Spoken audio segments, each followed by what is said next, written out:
दोस्तों 19 अगस्त सावन पूर्णिमा रक्षाबंधन। इस दिन चुपचाप गाय माता को खिला दें। यह एक छोटी सी चीज रोड़पति भी होंगे, करोड़पति मिलेगी, सभी संकटों और कासन से मुक्ति, मृत्यु दंड पितृदोष तुरंत होगा खत्म, पूरे साल आपके घर में भरे रहेंगे ना। धन के भंडारियों कहें कि आपकी साथ पूछते तक करेगी। आपके रुपयों पैसों पर राज सांड पीढ़ियां तक बैंक बैलेंस ही चला जाएगा और आपके जीवन के जो भी दुख दर्द संकट कष्ट है वे सब दूर हो जाएंगे और सुख आपके कदमों में आ जाएंगे। सुख आपके पास आ जाएगा यदि आप यह एक खास और महत्वपूर्ण चीज चुपचाप गे माता को मिला देते हैं। 19 अगस्त सावन पूर्णिमा के दिन, क्योंकि इस बार सावन पूर्णिमा के दिन पूरे 500 सालों के बाद ऐसा दुर्लभ संयुक्त बना है जिसमें कि यदि आप गे माता से जुड़े वह उपाय करते हैं तो 7 पूछते तक 7 पीढ़ियां तक बैंक बढ़ता चला जाएगा, कमी नहीं होगी। धन दौलत की अन्य धन के भंडार भरे करेंगे। आपके घर में ऐसा दुर्लभ संयुक्त है। पूरे 500 वर्षों के बाद इस बार सावन पूर्णिमा के दिन तो दोस्तों कौन कौन से उपाय हैं गे माता से जुड़े, क्योंकि आपको सावन पूर्णिमा के दिन करने हैं। इस वीडियो के मध्य से हम आपको वही बताएंगे जिन उपाय को करने से आपके जीवन के तमाम प्रकार के दुख दर्द संकट कष्ट दूर हो जाएंगे और सबसे बड़ी बात, आपके जीवन से तत्काल गरीबी समाप्त हो जाएगी। इस वीडियो के मध्य से हम आपको बताएंगे। तो दोस्तों बहुत ही महत्वपूर्ण वीडियो है। यदि इस वीडियो को आप देखेंगे, उन उपाय को जी प्रकार बताएं, इस प्रकार करेंगे तो इस उपाय को करने से 7 पीढ़ियां तक का लाभ मिलेगा। साथ आने वाली 7 पीढ़ियां तक को लिए आपको प्रभावशाली उपाय बता रही थी। 7 पीढ़ियां तक फायदा मिलेगा। इस उपाय को करने से बैंक बैलेंस कमी नहीं होगी, दुख दूर हो जाए, हाथों हाथ सुख हाथ के कदमों में ए जाएंगे। इतना शुभ संयुक्त बना है गे माता से जुड़े उपाय करने का।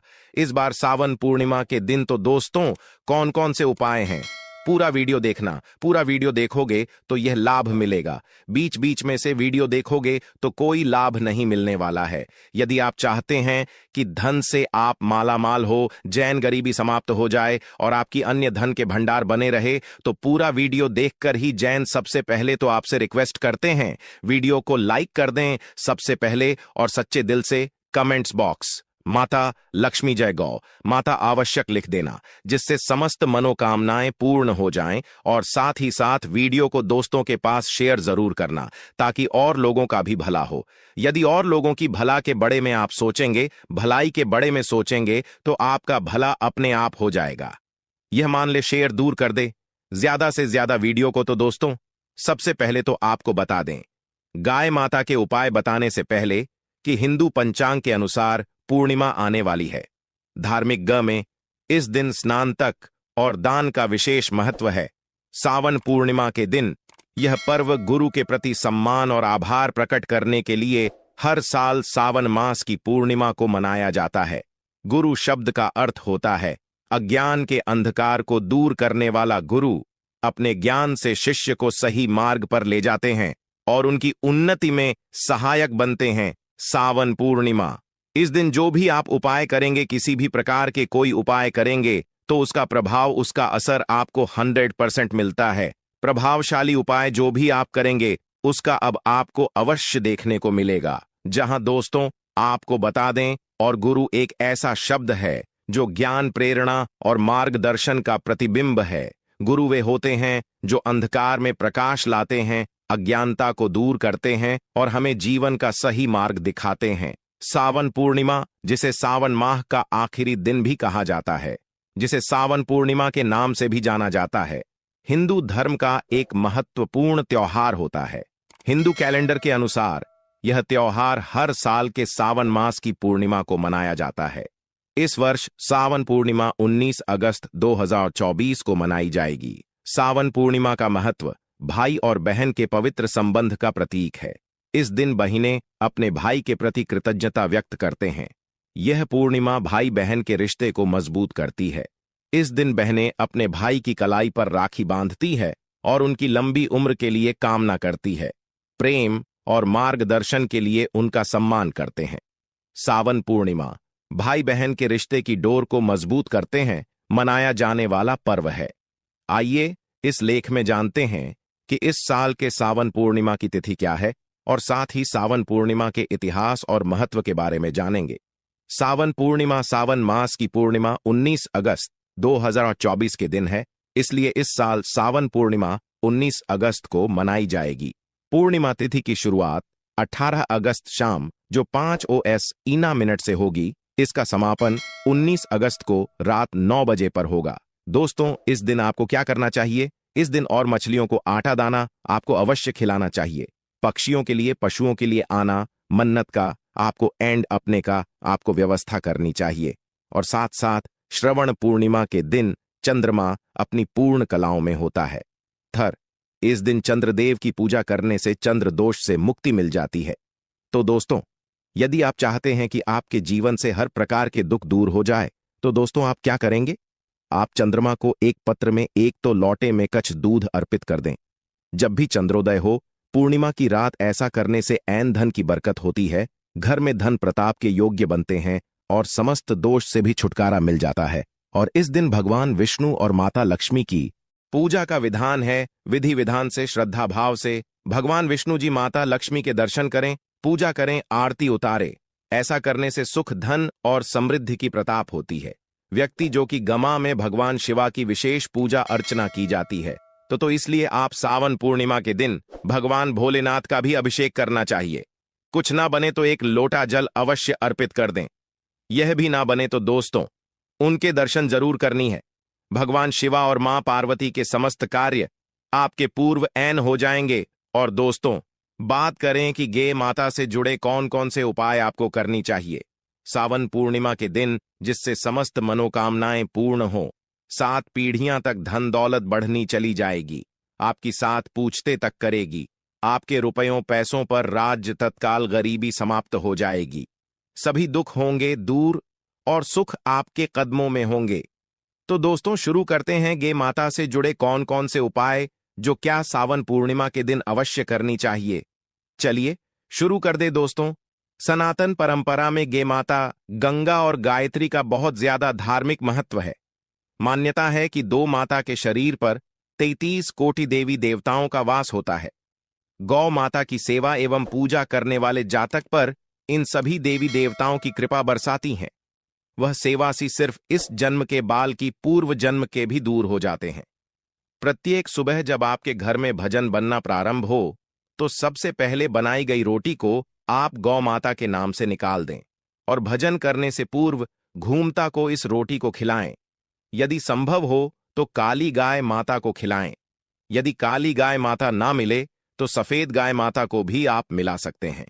यह पूजा और मांगलिक कार्य में गौ माता या उनसे जुड़ी चीज जैसे गाय माता का गोबर, गोमूत्र, ग माता का दूध, दवाग माता के दूध से बनागी अवश्य शामिल करें। इससे आपको उन्हें प्रभाव की प्रताप होगी। सनातन परंपरा के अनुसार जी घर में गाय माता होती हैं, उसे घर से जुड़े सभी वास्तु दोस्त स्वतः ही समाप्त हो जाते हैं। किसी भी पूजा में गे से प्राप्त पंचगव्य युद्ध पदार्थ का उपयोग अवश्य शामिल करें, क्योंकि पंचगव्य के बिना कोई भी पूजा पाठ और हवन सफल नहीं होता। जादू तो वह कृपा अपने के लिए प्रतिदिन, हफ्ता अथवा महीने में परिवार समेत एक बार गौशाला जाने का नियम जरूर बनाएं और वहां गायों को हरा चारा जरूर खिलाएं। इससे आपको शुभ फलों की प्रताप होगी और साथ ही साथ गौ सेवा और गौ पूजा से 9 ग्रह शांत हो जाते हैं और इसे जुड़े 200 का निदान हो जाता है। गर्मियों में गौ माता को पानी पिलाया और सर्दी में गौ माता को गुड़ अवश्य खिलाएं। ध्यान रखें कि गर्मियों में गगा माता को गुड़ न खिलाएं। अनेक देवी देवताओं को अपने शरीर पर धारण करने वाली गौ माता से जुड़े कई शुभ और अशुभ संकेत भी होते हैं। मसलन गे माता का दूध धोते समय यदि गे माता ठोकर मार दे और सर दूध बिखर जाए तो अपशगुन होता है। यदि कोई यात्रा पर निकाल रहा हो और गौ माता अपने बछड़े को दूध पिलाता सामने ये जाए तो निश्चित रूप से जीत यात्रा के लिए आप निकले हैं। यात्रा आपके लिए अवश्य सफल होगी और वह कम जिसके लिए आप निकले हैं मैं अवश्य ही पूर्ण होगा। यात्रा पर जाते समय बाई और गौ माता की आवाज आना और रात्रि में गौ माता की बीमा करना भी शुभ होता है दोस्तों। साथ ही साथ गौ माता के साथ आप भूलकर भी यह कामना करें, अन्यथा मिलता है घर नरक और जीवन भर की परे निशानियां। दोस्तों, गौ माता को राष्ट्रीय पशु बनाए जान और इन्हें मौलिक अधिकार दिए जान की बात हो रही है, तो सवाल उठाता है कि गौ माता जब भारतीय संस्कृति का हम हिस्सा है, तब भी गौ माता के साथ लोग खराब व्यवहार कैसे कर लेते हैं।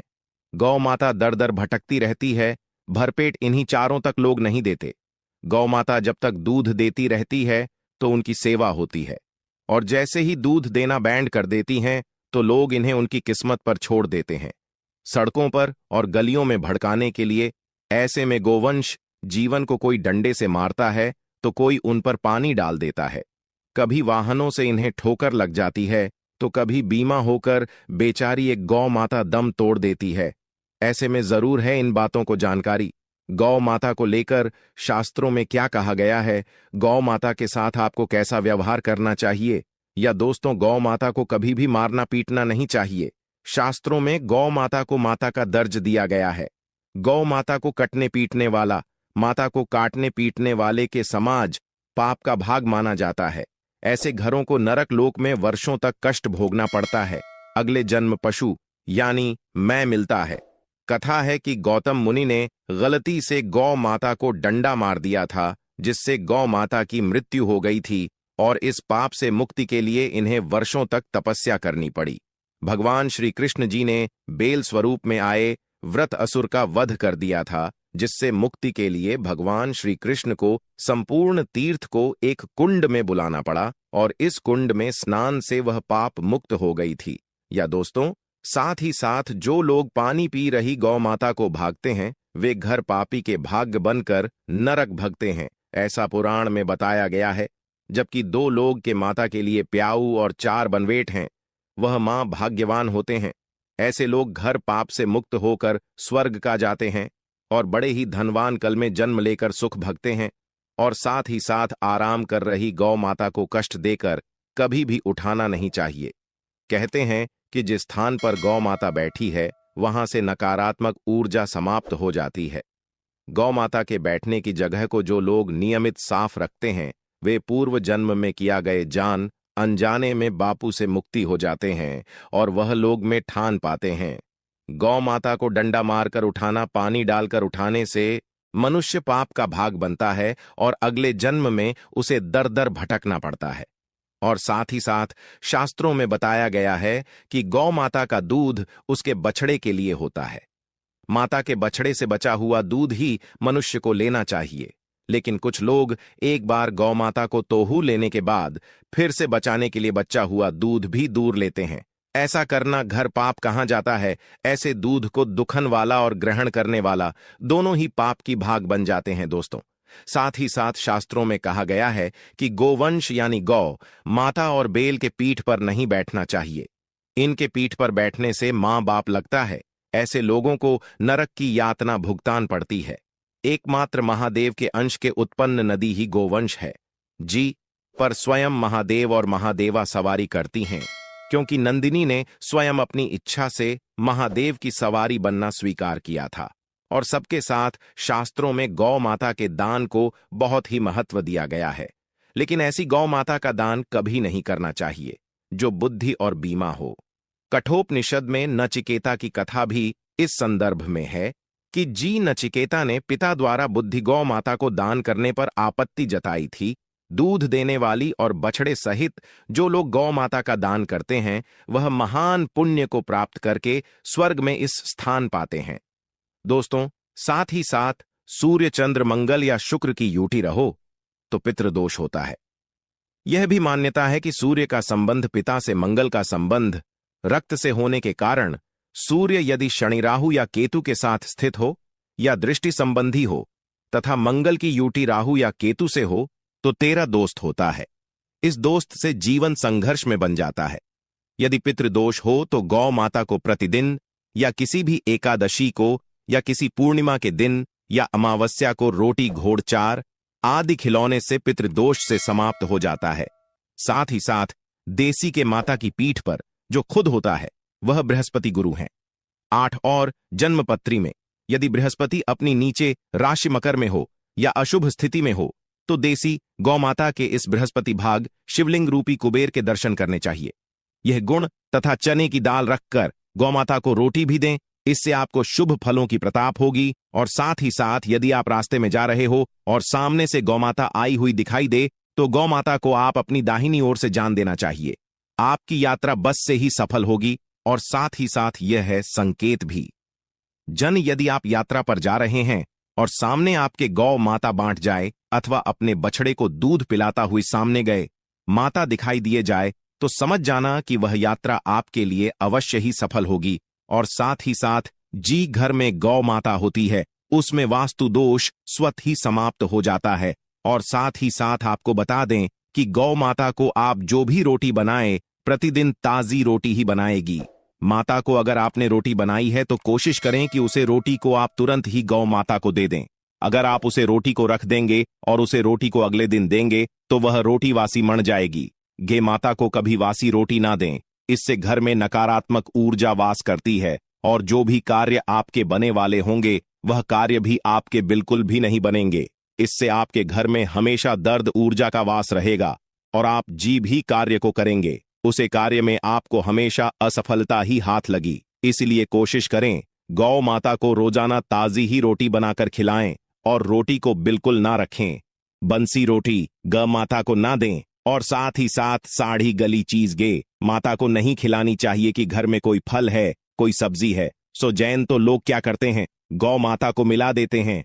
नहीं, ऐसा नहीं करना चाहिए। ऐसा करने से यदि आप गौ माता को खिलाने हैं तो और आप आपके भाग्य बन जाते हैं। आप बिल्कुल भी साड़ी गली चीज गौ माता को ना खिलाएं और साथ ही साथ आप आटे की 11 लोहियां बनाकर उनके ऊपर हल्दी लगे।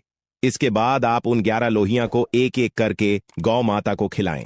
गौ माता की आप चरणों के स्पर्श करें। या दोस्तों, ऐसा करने से आपके समस्त कार्य बने लगेंगे। जो दुख का समय चल रहा है वे भी समाप्त होगा। आपके जीवन में खुशी है, खुशी आऊंगी। और एक बार आप 7 बार गौ माता की परिक्रमा कर लें तो आपके समस्त कार्य पूर्ण होंगे। और साथ ही साथ आप गौ माता को जब भी रोटी दे रोटी पर या तो आप थोड़ी हल्दी लगा लें या थोड़ा गुड़ रख लेने। अगर गुड़ ना हो तो आप थोड़ा मिश्री रख सकते हैं, थोड़ा घी रख सकते हैं। या दोस्तों, ये माता को कभी भी सूखी रोटी ना खिलाएं। सूखी का मतलब माता के जोर रोटी रखें, खिलाएं उसे, पर कुछ ना कुछ रखकर खिलाएं। हल्दी रख लें, गुड़ रख लें, मिश्री की अब जो भी रख लें, मतलब खाली रोटी नहीं खिलानी है। ध्यान इस बात का रखें जब भी आपको शुभ फलों की प्रताप होगी। या दोस्तों, ये थे माता से जुड़े कुछ महत्वपूर्ण उपाय, कुछ बातें।